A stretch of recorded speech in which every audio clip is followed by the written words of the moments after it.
Le message du jour avec le pasteur Mickey Hardy.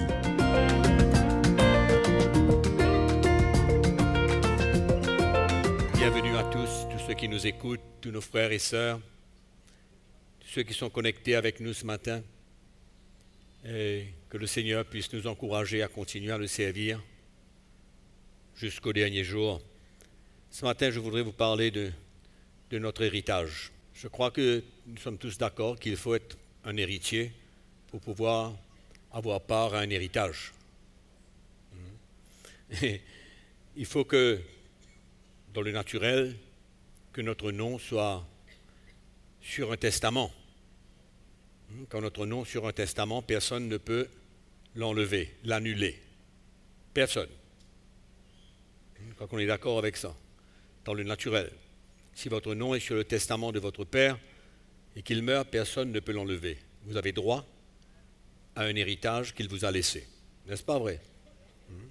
Allons ouvrir notre Bible ce matin dans le livre des Galates, chapitre 3.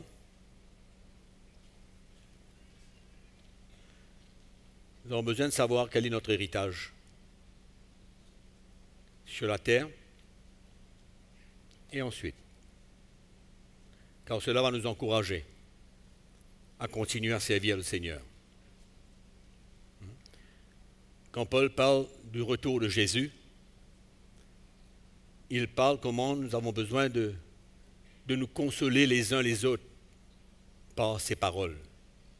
Dans l'Épître aux Thessaloniciens, il parle du retour de Jésus.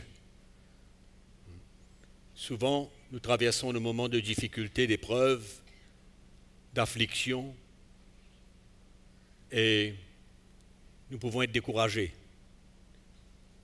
Mais je crois que quand on réalise qu'un jour, Jésus retournera pour prendre son Église, ce qui nous permet de pouvoir faire face aux difficultés parce que nous ne marchons pas par la vue, nous marchons par la foi. Nous regardons à ce jour et nous sommes encouragés. Et nous nous exhortons, nous nous encourageons les uns les autres par les paroles que l'apôtre Paul dit aux Thessaloniciens. Mes frères et sœurs, Jésus va retourner. Nous n'avons aucun doute à cela. C'est pourquoi il faut persévérer. Amen. Il faut persévérer jusqu'au bout. Donc dans l'Épître aux Galates, chapitre 3, nous lisons à partir du verset 15. Nous prions que le Saint-Esprit nous éclaire, nous aide à comprendre la grâce que Dieu nous a faite. D'avoir part à cet héritage. Galates chapitre 3, verset 15, frères, je parle dans la manière des hommes. Un testament en bonne forme, bien que fait par un homme, n'est annulé par personne. Et personne n'y ajoute. Or, les promesses ont été faites à Abraham et à sa descendance. Il n'est pas dit « et aux descendances » comme il s'agissait de plusieurs, mais comme il s'agit d'une seule, et à ta descendance, c'est-à-dire à Christ. Voici ce que je veux dire. Un testament que Dieu a confirmé antérieurement ne peut pas être annulé. Et ainsi la promesse rendue sans effet par la loi survenue 430 ans plus tard, car si l'héritage venait de la loi, il ne viendrait plus de la promesse. Or, c'est par la promesse que Dieu a fait à Abraham ce don de sa grâce. Donc dans ce texte, il est assez clair que c'est sous la forme d'un testament que Dieu a fait la promesse à Abraham. C'est sous la forme d'un testament parce que quand il a fait la promesse, il a fait la promesse à Abraham et à sa descendance ou alors à son héritage, ses héritiers, à ses héritiers. N'est-ce pas vrai? Donc cette promesse a été faite à Abraham et à sa descendance, c'est-à-dire à ses héritiers. C'est bien clair dedans. Donc notre héritage, l'héritage que Abraham a reçu, est venu par une promesse. Non? elle est venue par une promesse, c'est ce que la parole de Dieu nous dit. Donc c'est par la promesse qu'Abraham a reçu son héritage. Il a cru. Quand il a cru à Dieu, il a reçu un héritage, par la foi. Et regardez le verset 29. La parole de Dieu nous dit, « Et si vous êtes à Christ, vous êtes donc la descendance d'Abraham, héritier selon la promesse. » C'est-à-dire par la foi. Par la foi en Jésus-Christ, nous devenons héritiers de la même promesse que Dieu a faite à Abraham. Au travers de Jésus-Christ. Chapitre 4. Verset 1. Aussi longtemps que l'héritier est enfant, je dis qu'il ne diffère en rien d'un esclave, puisqu'il est sous des tuteurs et des administrateurs jusqu'au temps marqué par le Père, jusqu'au temps fixé par le Père.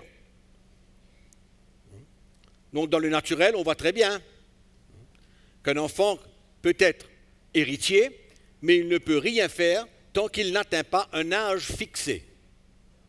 Non? C'est comme ça pour tout le monde. Donc, avant qu'il arrive à cet âge fixé, tous ses biens sont gérés par des tuteurs et des administrateurs, jusqu'au temps fixé. D'accord? On me suit là? Ok. Alors, ça nous dit dedans, nous aussi, de la même manière. De la même manière. Lorsque nous étions enfants, nous étions sous l'esclavage des principes élémentaires du monde. Mais lorsque le temps était accompli, Dieu a envoyé son Fils, né d'une femme, né sous la loi, afin qu'il rachète ceux qui étaient sous la loi, afin que nous recevions l'adoption. Et parce que vous êtes fils, Dieu a envoyé dans nos cœurs l'esprit de son Fils, lequel crie « Abba, Père ». Ainsi tu n'es plus esclave, mais tu es fils. Et si tu es fils, tu es aussi héritier par la grâce de Dieu. Donc Paul fait une comparaison entre un héritier étant enfant, sous des tuteurs, des administrateurs, ne pouvant recevoir l'héritage, excepté dans un temps fixé. Et il compare cela à nous qui demeurons esclaves jusqu'au jour fixé. Et c'est intéressant de comprendre cela. Et au jour fixé, Dieu a envoyé son Fils, né d'une femme, né sous la loi. Pourquoi? Né d'une femme, la parole de Dieu nous dit, né sous la loi. Et il est venu accomplir toute la loi, et dans sa mort sur la croix, il a cloué la loi à la croix. Donc, avant ce jour fixé par Dieu, tout le monde était esclave. Les Juifs étaient esclaves de la loi juive, de la loi de l'Ancien Testament. Et nous, les païens, nous étions aussi esclaves, d'une manière ou d'une autre, de toute forme de loi, de prescription, de rudiment, qui gère l'homme. Nous étions tous esclaves, d'une manière ou d'une autre. Mais au jour fixé par Dieu, lorsqu'il a envoyé son Fils, c'est important de comprendre, né d'une femme et né sous la loi, afin qu'en accomplissant la loi parfaite, en vivant une vie parfaite et en clouant la loi à la croix, il ouvre la porte pour nous, par la foi en lui, de sortir de cet état d'esclavage et d'entrer dans un état d'adoption.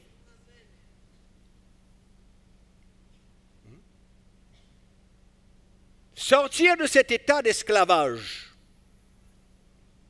et entrer dans un autre état par la foi en Jésus-Christ. Nous recevons l'adoption. Finalement, quand nous devenons héritiers, nous devenons des fils par adoption. Qu'est-ce qui se passe? De la même manière que les enfants ne peuvent pas recevoir l'héritage tant qu'un jour fixé n'arrive, nous aussi, le jour fixé, nous ouvre la porte pour devenir des enfants d'adoption par la foi en Jésus-Christ. Donc nous ne sommes plus esclaves. Et si nous ne sommes plus esclaves, la parole de Dieu nous dit que nous sommes devenus des fils. Amen. Et si nous sommes devenus des fils, qu'est-ce qui se passe?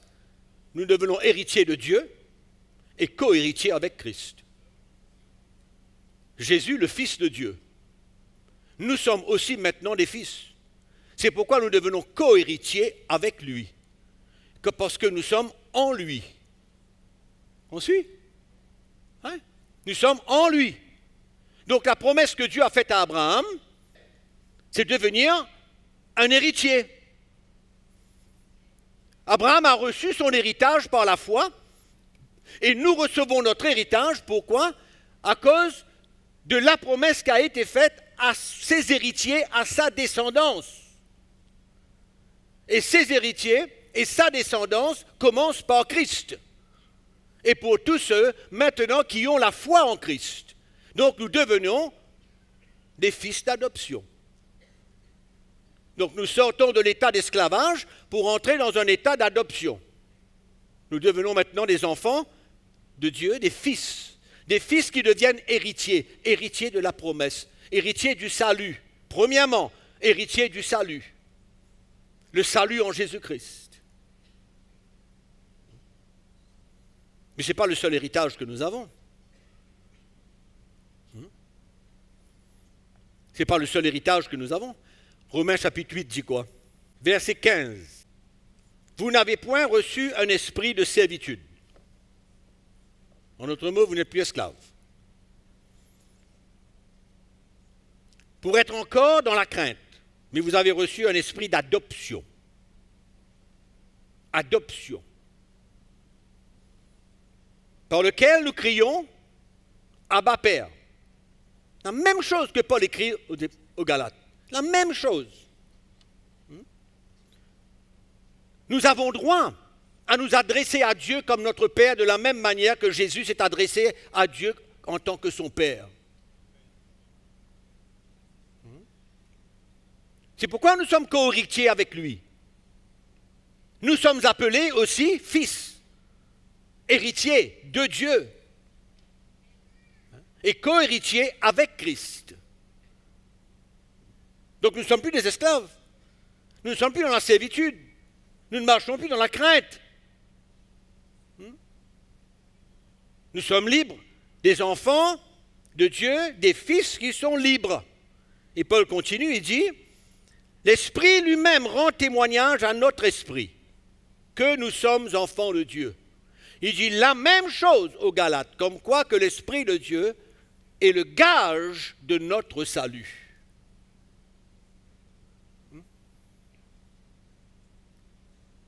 Donc pour nous, nous avons l'assurance dans notre cœur, par l'Esprit, que nous sommes enfants de Dieu. Que nous sommes enfants de Dieu, mais nous sommes aussi des fils et nous sommes héritiers. Héritiers par adoption. Donc nous ne sommes plus esclaves. C'est une grâce extraordinaire.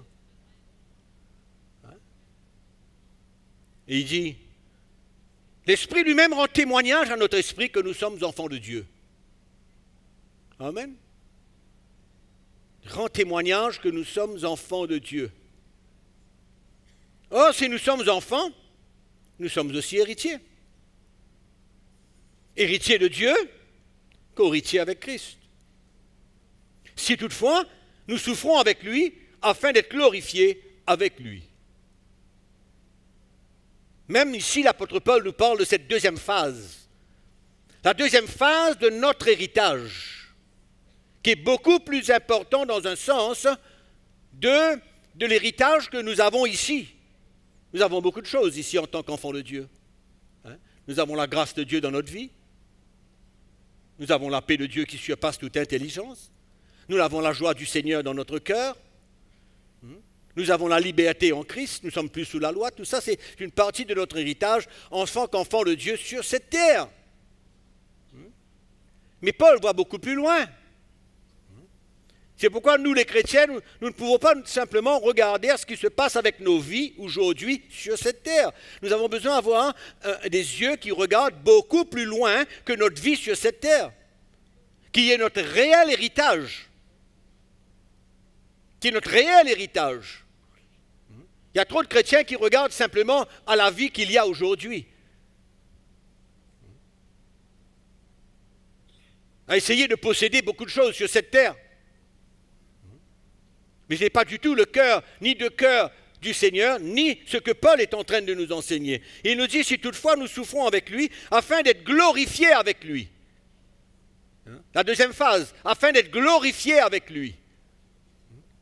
C'est une grâce d'être un enfant de Dieu aujourd'hui sur la terre, de participer à l'héritage que Dieu nous donne, ici-bas. Mais il nous faut avoir une vision plus large, beaucoup plus large, afin d'être glorifié avec lui. C'est là la vision qu'on doit avoir. Donc Paul nous encourage par le retour de Jésus. Il nous dit que cela, exhortez-vous les uns les autres par ces paroles. Et Paul nous encourage aussi pour voir la gloire qui nous attend. Pour voir beaucoup plus loin que ce qui se passe sur cette terre. Les choses qui se passent sur cette terre n'ont rien comparé à ce qui nous attend dans la gloire. Rien à voir. Donc il faut regarder à la fin de toute chose. Le parcours est important. Oui, le parcours sur cette terre est important. Parce que ça nous prépare à ce qui nous attend. Donc quel est notre héritage? On va essayer allons dire que c'est en deux parties. La première partie, c'est ce que nous vivons sur la terre aujourd'hui. En tant qu'enfants de Dieu. Nous avons la grâce que les gens qui ne connaissent pas Christ n'ont pas. Nous marchons dans la liberté aujourd'hui. Nous ne sommes pas sous la loi. Nous avons la paix du Seigneur dans notre cœur, malgré tout ce qui peut se passer dans nos vies. On ne doit pas perdre cette paix, ni la joie du Seigneur dans nos cœurs. Nous savons que tout ce qu'il y a dans le monde, c'est fabriqué. Mais nous, c'est une réalité en nous. C'est une réalité de marcher dans la paix du Seigneur, dans la joie du Seigneur, avec l'amour du Seigneur, dans la liberté, dans la sécurité, d'être en Jésus, ici-bas, maintenant. Mais ça ne s'arrête pas là. Nous ne pouvons pas avoir une vision de notre vie chrétienne sur cette terre et que ça s'arrête là. Vous savez que dans le livre des Hébreux, l'auteur du livre des Hébreux nous montre comment les Hébreux ont perdu quoi? Ils ont perdu de vue la gloire céleste. Ils ont perdu de vue la gloire céleste. Ils ont perdu la foi dans ce qui les attendait après. Donc, les Juifs convertis dans le temps de l'apôtre Paul et de la première Église, ils ont failli au moment donné. Ils ont perdu de vue de ce qui les attendait dans la gloire. Et ça les a emmenés à un retour au judaïsme. C'est ça le contexte du livre des Hébreux. Un retour au judaïsme. Parce qu'ils avaient perdu de vue l'héritage qui les attendait. Et nous ne pouvons pas perdre de vue deux choses importantes que de plus en plus l'Église doit réaliser. C'est le retour de Christ et la gloire qui nous attend. Le retour de Christ. Que Jésus revienne et qu'il nous prenne. Oui, c'est bien. C'est pas mal. C'est pas mal. Mais il y a la gloire. Il y a la gloire céleste. C'est une promesse de Dieu. C'est pourquoi nous avons besoin de fixer nos regards, nous les chrétiens des derniers jours, sur le retour de Christ et sur la gloire qui nous attend. Ça nous permettra de traverser beaucoup de difficultés dans la vie. Ça nous permettra de vivre et d'accepter les persécutions, la souffrance, les afflictions, les moments difficiles, les épreuves. Qu'est-ce que Paul dit dans l'Épître aux Romains? Que les souffrances que nous traversons aujourd'hui n'ont rien à comparer avec quoi? Avec la gloire à venir. C'est ça notre vrai héritage. C'est ça notre réel héritage. Comme l'apôtre Pierre le dit. Nous allons voir ça dans un instant.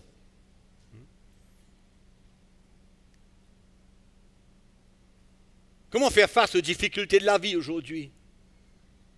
Comment faire face aux persécutions? Ça vaut la peine. Ça vaut la peine de ne pas se laisser écraser par les situations, de marcher par l'esprit.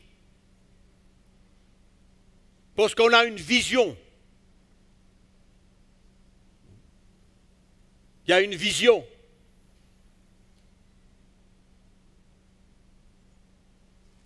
Ouvrez votre Bible avec moi dans l'Épître aux Hébreux.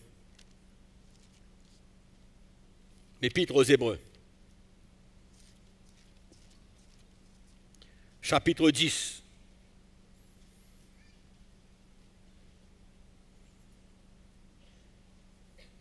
Verset 22.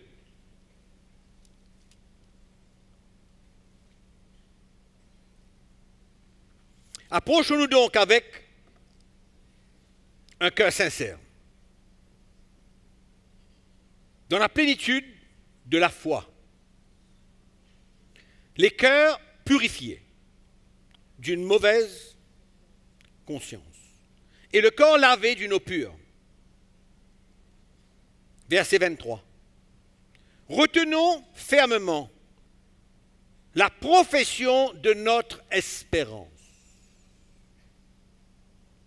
Car celui qui a fait la promesse est fidèle.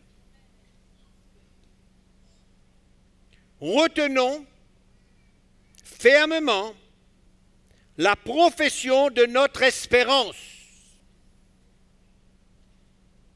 Quelle espérance?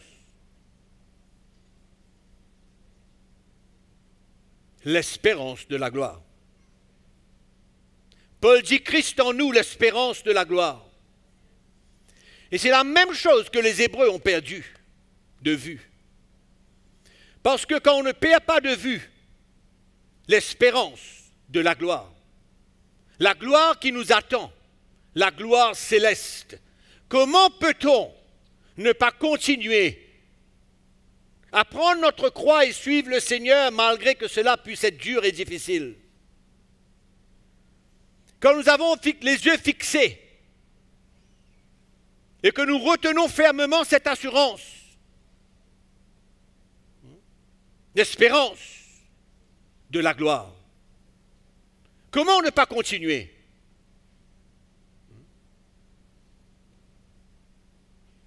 Comment ne pas accepter les difficultés de la vie et tout ce qui peut tomber sur nous en tant qu'un enfant de Dieu, un chrétien? Comment ne pas continuer à accepter toutes ces choses-là quand nos regards sont fixés sur ce qui nous attend dans la gloire?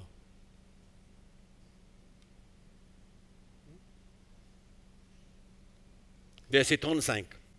N'abandonnons pas notre assemblée, à laquelle est attachée une grande rémunération. Est-ce que l'auteur est en train de parler d'une rémunération sur cette terre? Ou est-ce qu'il parle de quelque chose dans le futur? Parce qu'il n'y a pas d'espérance dans le présent. L'espérance est toujours dans le futur. Toujours dans le futur. Jamais dans le présent. Et il dit, car vous avez besoin de persévérance afin qu'après avoir accompli la volonté de Dieu, il parle aux Hébreux. N'oubliez pas qu'il parle à des chrétiens hébreux qui ont perdu de vue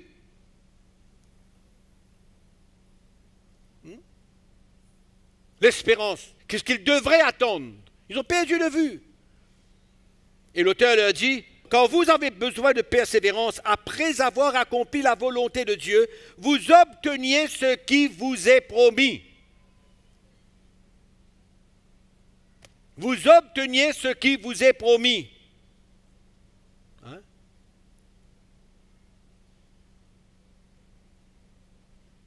Persévérer. Comment? Il le dit dans le verset, ensuite il dit comment le juste vivra par la foi. Il dit par la foi, il ne dit pas par la vue, il dit par la foi. La foi, c'est une conviction. C'est une conviction. Et le peuple hébreu avait perdu. Perdu la foi, perdu de vue. Retour. Retour dans le passé. Retour dans le passé. Retour dans le judaïsme.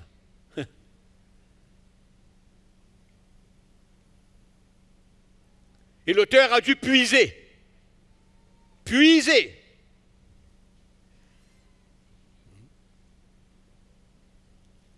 Dans la lumière de la vérité pour leur faire comprendre que Jésus était incomparable avec tous ces hommes, les anges et tout ce qui se passait dans l'Ancien Testament.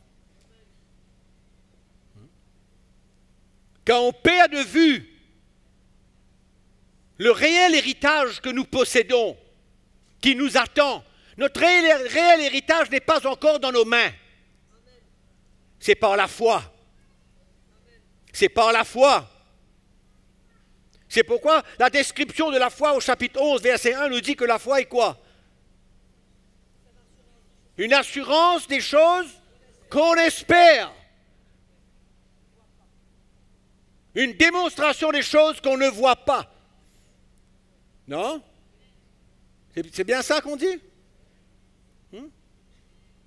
C'est une assurance des choses qu'on espère. Alléluia.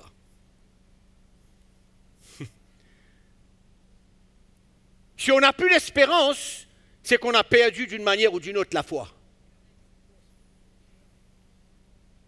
Parce qu'il n'y a pas d'espérance sans foi. La foi est une ferme assurance des choses qu'on espère. Une démonstration des choses qu'on ne voit pas. Et l'auteur du livre voulait les rappeler. Exactement. C'est pourquoi la description de la foi est dans ce sens. Attaché à tout ce que l'auteur dit au chapitre 10. Il parle de la gloire céleste. Il parle de l'espérance de la gloire céleste. Et c'est ça que le chrétien doit posséder aujourd'hui. L'espérance de la gloire céleste, de la promesse.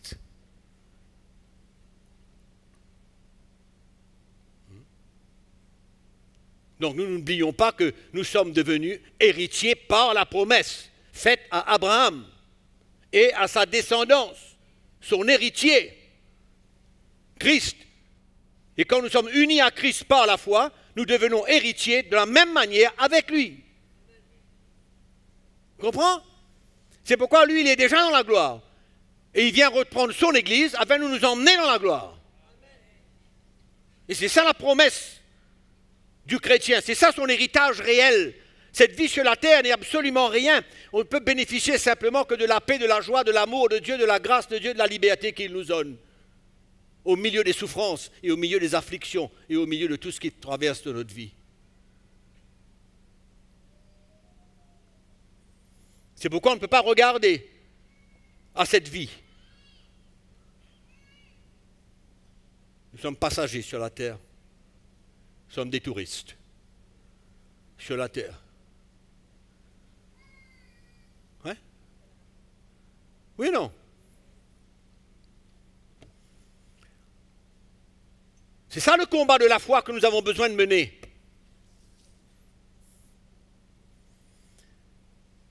Nous menons le combat de la foi parce que nous avons la foi dans la promesse. Qui peut combattre le bon combat s'il n'a pas la foi? La foi dans ce qu'il attend. Vous vivez seulement pour cette terre, vous? Qui c'est qui vit pour cette terre simplement? Et de dire, Seigneur, mais tu vois, j'ai bien fait, fini, c'est tout. Non, il y a quelque chose qui nous attend, d'extraordinaire. C'est ça qui nous fait vivre. C'est la foi que nous avons et qui nous garde dans l'espérance de ce qui va venir. Qui nous garde dans l'espérance de ce qui va venir, de ce qui nous attend. C'est ça qui m'encourage de servir Dieu.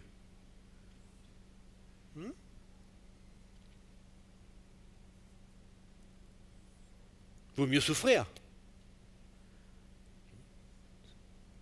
Ce n'est pas hors contexte quand Paul parle de cela dans le livre de Romains que nous avons lu tout à l'heure. Il veut bien dire quelque chose de très clair. Si toutefois nous souffrons avec lui afin d'être glorifiés avec lui. Amen. Et vous allez voir, mes frères et sœurs, dans les derniers jours, dans les derniers temps, vous allez voir comment tous ceux qui ne veulent pas souffrir avec Christ, et combien vont perdre la foi. Et combien vont perdre la foi. N'oubliez pas que le temps de l'apostasie, c'est quoi l'apostasie? C'est le reniement de ce que nous avons cru. C'est ça?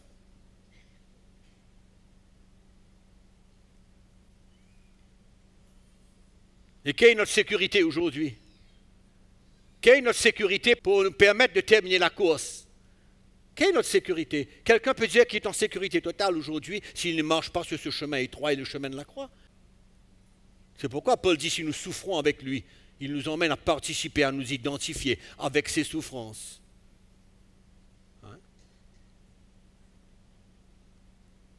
Alors, nous serons glorifiés avec lui. 1 Pierre, chapitre 1er. Nous allons lire le verset 3. C'est intéressant de savoir ce que les premiers apôtres vivaient, croyaient, prêchaient. C'est intéressant, oui ou non? Intéressant. Et Dieu leur avait donné la responsabilité de l'Église. Et quand on lit les épîtres écrites par les premiers apôtres, c'est là où nous avons besoin de prendre conscience de la vérité de la parole de Dieu et ce que ces hommes croyaient. Et c'était merveilleux parce que tous étaient dans un commun accord et enseignaient le peuple de Dieu dans un même cœur. Et Pierre, ici, dans le verset 3, il nous dit « Béni soit Dieu le Père de notre Seigneur Jésus-Christ, qui selon sa grande miséricorde nous a régénérés pour une espérance vivante. » On a toujours ce mot « espérance » qui traîne partout. Par la résurrection de Jésus-Christ entre les morts, pour un héritage qui ne peut ni se corrompre, ni se souiller, ni se flétrir. Il vous est réservé dans les cieux. Pas ici. Dans les cieux.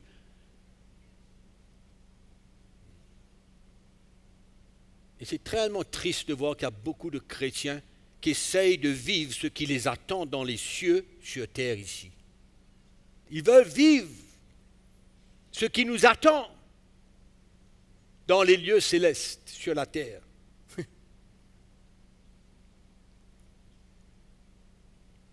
À vous qui, par la puissance de Dieu, êtes gardés par la foi pour le salut prêt à être révélé dans les derniers temps. Amen. Dans les derniers temps. Un héritage qui ne peut se corrompre, qui ne peut se flétrir, qui ne peut se souiller. Ça, c'est le réel. Ça, c'est la réalité. C'est là où nos regards doivent être. Nous marchons par la foi ici sur cette terre. Et nous avons la foi dans notre cœur que Jésus revient. et qu'à son retour, nous participerons à la gloire avec lui, la gloire céleste.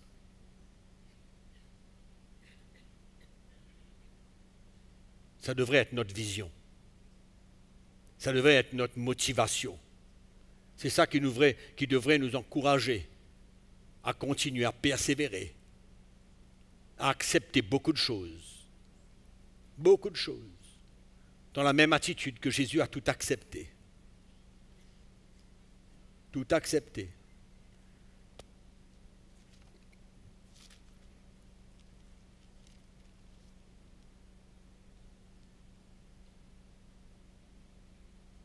Philippiens chapitre 2.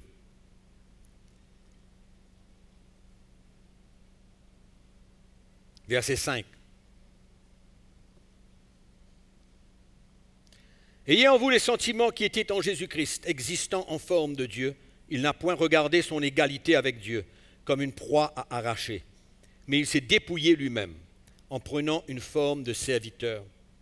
En devenant semblable aux hommes, il a paru comme un vrai homme. Il s'est humilié lui-même, se rendant obéissant jusqu'à la mort, même jusqu'à la mort de la croix. C'est pourquoi Dieu l'a élevé. C'est pourquoi Dieu l'a élevé. L'a souverainement élevé. Il lui a donné un nom qui est au-dessus de tout nom, afin qu'au nom de Jésus, tout genou fléchisse dans les cieux, sur la terre et sous la terre, et que toute langue confesse que Jésus-Christ est Seigneur à la gloire de Dieu le Père. Notre exemple. Nous allons prier que Dieu nous accorde la grâce de ne pas nous laisser être distraits par les situations de la vie et de juste accepter que cela fait partie de notre vie. C'est partie de notre course. C'est partie de notre chemin. C'est partie de notre chemin. Et de savoir que ce qui nous attend est beaucoup plus glorieux que tout ce que nous pouvons faire face aujourd'hui.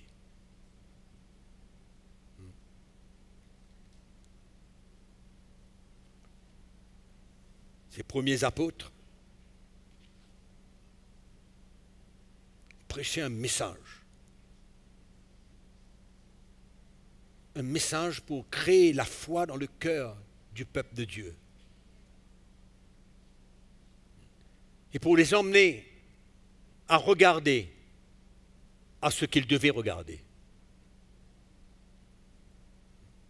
et de mettre notre foi sur quelque chose, sur une promesse, la promesse de la gloire. Ça vaut la peine d'être marché dessus. Ça vaut la peine d'être persécuté.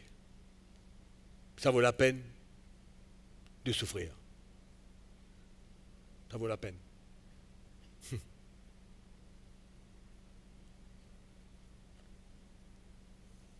Et en même temps, Dieu nous équipe.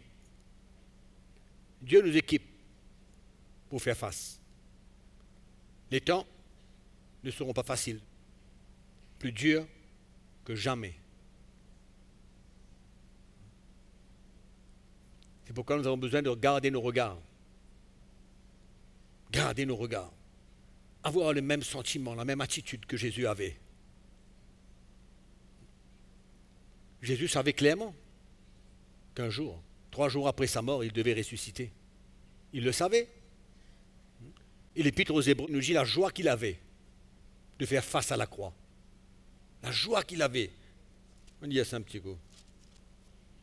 Chapitre 12, verset 1. Et on va terminer. Nous donc aussi, puisque nous sommes environnés d'une si grande nuée de témoins, des témoins de la foi, décrits au chapitre 11, si nous regardons à leur vie, nous réalisons qu'ils avaient bien besoin de la foi. Et qu'ils vivaient non pas pour le temps qu'ils vivaient, mais ils vivaient pour les choses qu'ils attendaient. Voilà pourquoi ils vivaient. Ils faisaient partie du plan de Dieu, ils avaient accepté tout ce qu'il fallait accepter parce qu'ils ne vivaient pas pour eux-mêmes, ils vivaient pour un plan. Ils vivaient pour ce qui les attendait un jour. Voilà pourquoi ils vivaient. Et voilà pourquoi nous vivons. Et voilà pourquoi vous vivez, vous tous qui écoutez.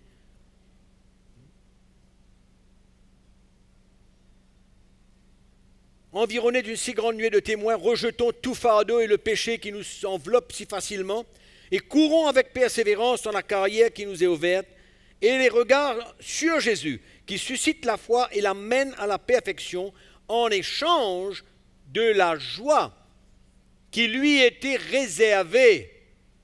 Il a souffert à la croix, méprisé l'ignominie ou alors ignoré la honte de la croix et il s'est assis à la droite du trône de Dieu. Alléluia. Amen. C'est ça allons dire, le point final de toute notre course. Hein? La dernière station. Pour nous tous qui sommes là. Comme Jésus, il avait la joie dans son cœur. Il a été à la croix, ayant la joie dans son cœur, prêt à souffrir. Sachant non seulement que c'était pour nous, mais que 3 jours après, il serait élevé à la droite du Père. Extraordinaire. Et combien souvent nous nous laissons arrêter? On se laisse arrêter par des bêtises de la vie, par des situations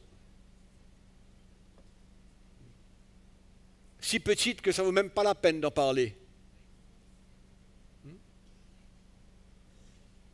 La vie chrétienne est souvent dure et difficile. Et nos regards ne sont pas fixés là-dessus. Nos regards sont fixés sur le futur. Sur le futur. Nous serons dans la gloire avec le Seigneur. Extraordinaire. Hein? Extraordinaire. Quelle que soit votre situation, quel que soit votre problème, quelle que soit votre difficulté, qu'est-ce qui peut vous arrêter? Qu'est-ce qui est trop grand?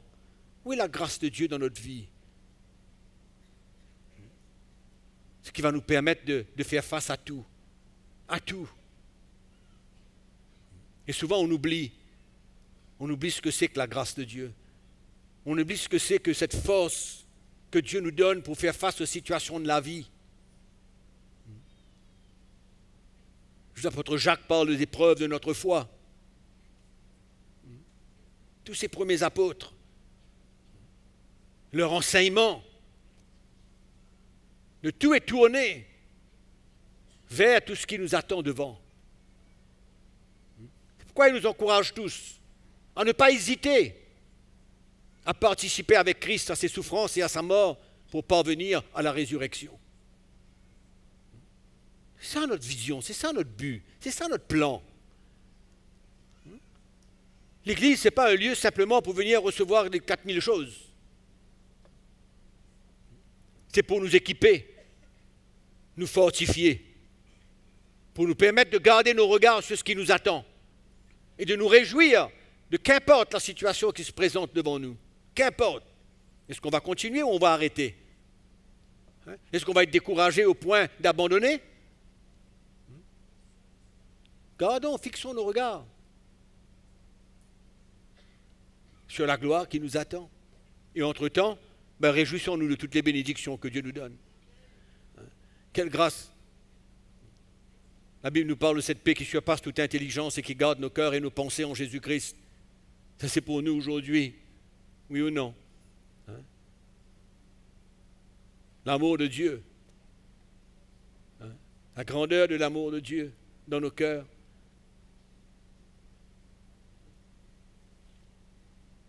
Nous sommes bénis, mes frères et sœurs. Nous sommes bénis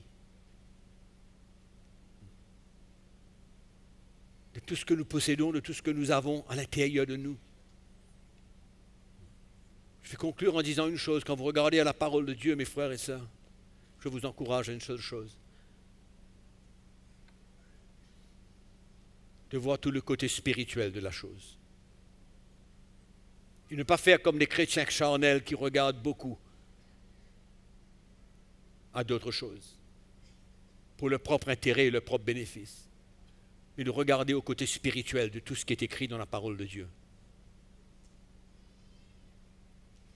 Ça va nous aider à garder nos regards sur Christ et ne pas être distrait par les choses de la vie, par les choses de cette terre. Rien ne doit nous distraire ici. Rien. Absolument rien. Qu'importe ce qu'on a, qu'importe ce qu'on n'a pas, rien ne doit nous distraire. Nous devons avoir des regards fixés sans bouger.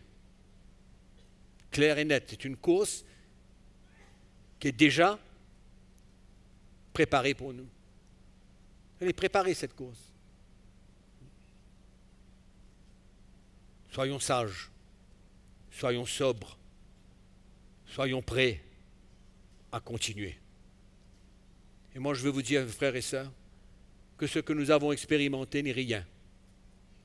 N'est rien. Attendez-vous encore à des difficultés, à des persécutions. Moi, j'attends. Ce n'est pas que je veux, mais je sais. Je sais que c'est là, je sais que c'est devant nous. On doit nous équiper. Nous tous avons besoin de nous équiper. Tous ceux qui vraiment comprennent ce que c'est que l'esprit de l'Évangile, le cœur du Seigneur, nous avons besoin de nous préparer pour ces derniers jours, ces derniers temps, afin que personne ne flanche, mais que nous gardons nos regards fixés sur la rémunération, la promesse, la récompense. Tout ça, c'est prévu, c'est là, ça nous attend. Amen. Ne soyons pas impatients. Ne soyons pas impatients. Le jour du Seigneur est déjà marqué. Amen. Et si nous avons besoin de traverser par des moments difficiles, mes frères et sœurs, qu'on se tienne la main ensemble, d'un même cœur, d'une même âme, d'une même pensée, et qu'on avance de tout ensemble. Amen. On va pleurer ensemble, on va se réjouir ensemble. Ça, c'est la parole de Dieu. Amen. Quand quelqu'un est persécuté, on est là, on encourage, on participe avec lui. C'est ça la beauté d'un évangile qui devient réel dans nos cœurs, qui devient réel. On ne peut pas vivre l'évangile par la parole, simplement par les paroles qui sont écrites. On a besoin de les vivre dans notre cœur et que ça devienne une réalité parmi nous, le peuple de Dieu, nos frères, nos sœurs. Attendons-nous à beaucoup de mouvements, à beaucoup de secousses devant nous et que nous puissions demeurer fermes en ayant les regards fixés sur la rémunération et sur la récompense. C'est ça notre vrai héritage, mes frères et sœurs. Alléluia. On a un héritage sur la terre, mais ce qui nous attend un jour, c'est beaucoup plus glorieux que n'importe quoi que nous pouvons vivre sur cette terre aujourd'hui. Amen. Ça n'a rien à comparer, mes frères et sœurs. Rien. Que ce soit avec les difficultés et que ce soit avec les choses que nous avons. Que ce soit avec nos bénédictions, amen, et que ce soit avec les difficultés de la vie. Ça n'a rien à voir et rien à comparer. C'est pourquoi encourageons-nous les uns les autres, exhortons-nous les uns les autres à fixer nos regards. Quand vous voyez quelqu'un, un frère, se décourager, rappelez-le, il y a quelque chose de glorieux qui l'attend devant. Ça ne vaut pas la peine de s'arrêter ni d'abandonner, mais au contraire, il faut continuer. Il faut continuer. Et je termine en lisant ce que l'apôtre Paul a dit dans 2 Timothée. Verset 6. Il dit, car pour moi, je sers déjà de libation. Vous comprenez ce que ça veut dire?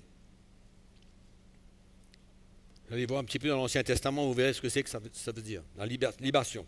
Et le moment de mon départ approche. C'est-à-dire qu'il était prêt à s'offrir sa vie en propre sacrifice. Voilà ce que ça veut dire. Hein? Offrir sa vie comme un sacrifice. Il dit, je sers déjà de libation et le moment de mon départ approche. J'ai combattu le bon combat. J'ai achevé la course. J'ai gardé la foi. Désormais, la couronne de justice m'est réservée. Le Seigneur, le juste juge, me la donnera dans ce jour-là. Et non seulement à moi, mais encore à tous ceux qui auront aimé son avènement. Amen. Vous voyez comment le retour de Christ est souvent relié avec cette couronne de gloire, avec la gloire qui nous attend. C'est pourquoi ces paroles d'exhortation de l'apôtre Paul et de tous les apôtres concernant le retour de Christ et concernant cette gloire céleste, c'est là pourquoi? Pour nous encourager à continuer, parce que la course n'est jamais facile. La course ne sera jamais facile pour ceux qui sont prêts à payer le prix et à servir Christ et représenter l'Évangile là où nous sommes, dans notre propre vie et là où nous sommes. Il y a un Évangile que nous avons besoin de représenter, déclarer, défendre. Amen. Défendre l'Évangile. Donc, moi, je veux vous encourager ce matin. Ne perdez pas courage dans n'importe quelle situation que vous traversez. Ouvrez vos yeux spirituels et regardez. Et c'est l'Esprit de Dieu vous encourager et vous relever en attendant ce merveilleux jour, cet héritage extraordinaire, cette récompense, cette rémunération. C'est une promesse de Dieu. Amen. Et nous sommes les héritiers de cette promesse. Allons se lever, on va remercier le Seigneur ce matin. Alléluia. Seigneur, nous te remercions ce matin pour ta parole qui nous encourage à continuer à te servir. Ta parole nous déclare que si nous persévérons, nous régnerons avec toi, Seigneur. Oui, Seigneur. Nous régnerons avec toi. Te remercions, Seigneur. La course n'est pas toujours facile, mais par ta grâce, nous allons continuer. Merci pour mes frères et sœurs. Ce matin, nous voulons prier pour tous ceux qui passent par des moments difficiles. Que ce soit des persécutions dans leur propre famille, que ce soit des moments de manquement, de souffrance, d'épreuves, de toutes sortes. Seigneur, nous prions que par ta grâce, ils puissent ouvrir leurs yeux et regarder à ce qui les attend. Et ne pas relâcher, ne pas se décourager, mais de continuer et de savoir que tu es là et que tu te manifesteras et que tu donneras la victoire à chacun. Seigneur, merci. Nous te prions et te remercions pour cette merveilleuse promesse que tu as faite à tes enfants. Ce merveilleux cadeau que tu nous as fait. Nous qui ne méritons absolument rien, mais tu nous as choisis. Seigneur, je prie ce matin que chacun d'entre nous et tous ceux qui nous écoutent puissent réaliser la grâce spéciale qu'il y a sur leur vie. Combien de ceux qui nous entourent, qui ne te connaissent pas, qui ne goûteront pas à cette gloire céleste. Seigneur, tu nous as appelés. Tu as mis ta main sur nos vies. Quelle grâce! Nous sommes reconnaissants dans nos cœurs. Pourquoi moi? Pourquoi vous? Pourquoi nous qui t'avons connu? C'est toi qui nous as choisis, nous ne t'avons pas choisi. C'est toi par ta grâce qui es venu vers nous. Et tu nous as gardés et préservés. Seigneur, nous te remercions. Aide-nous à garder nos regards bien fixés sur Jésus, sur son parcours, sur son attitude, sur les sentiments qu'il avait, sur la foi qu'il avait dans son cœur d'aller à la croix. Seigneur, aide-nous à garder nos regards fixés sur lui. C'est lui l'auteur et le consommateur de notre foi.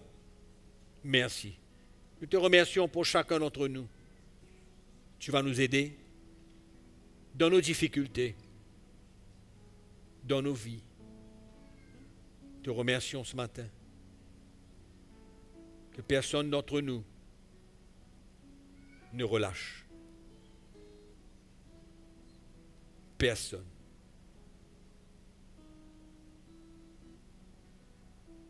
Tu connais nos vies, tu connais ce qu'il y a devant nous, tu connais ce qui nous attend.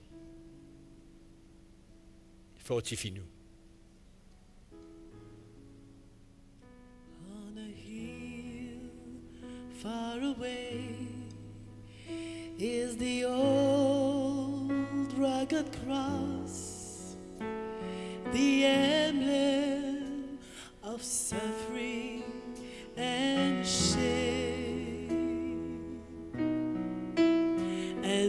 love that old cross where the dearest and best for a world of lost sinners was slain. So I'll cherish the old rugged cross. Alléluia, Seigneur. Till my trophies at last I lay down.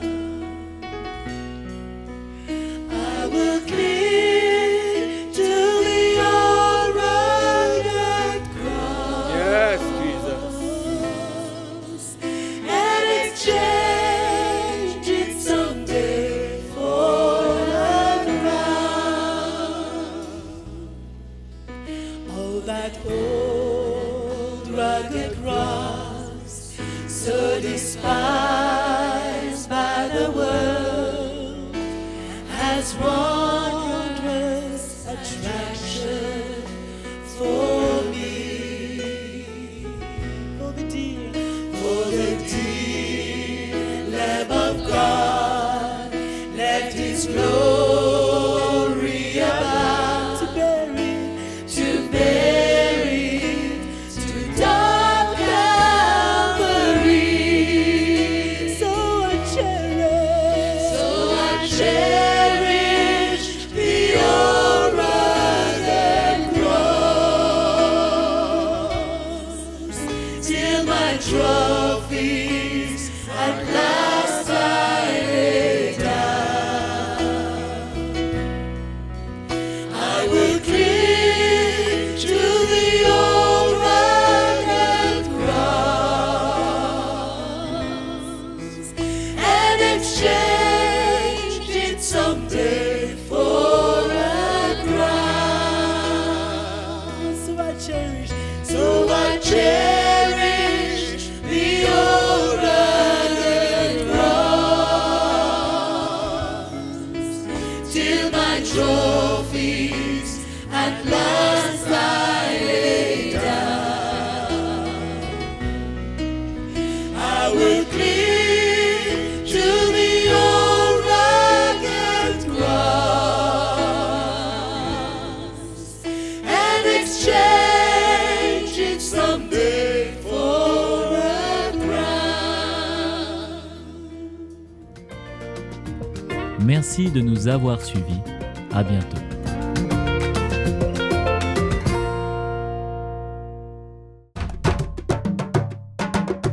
Pour plus d'informations, visitez le www.ctmi.org.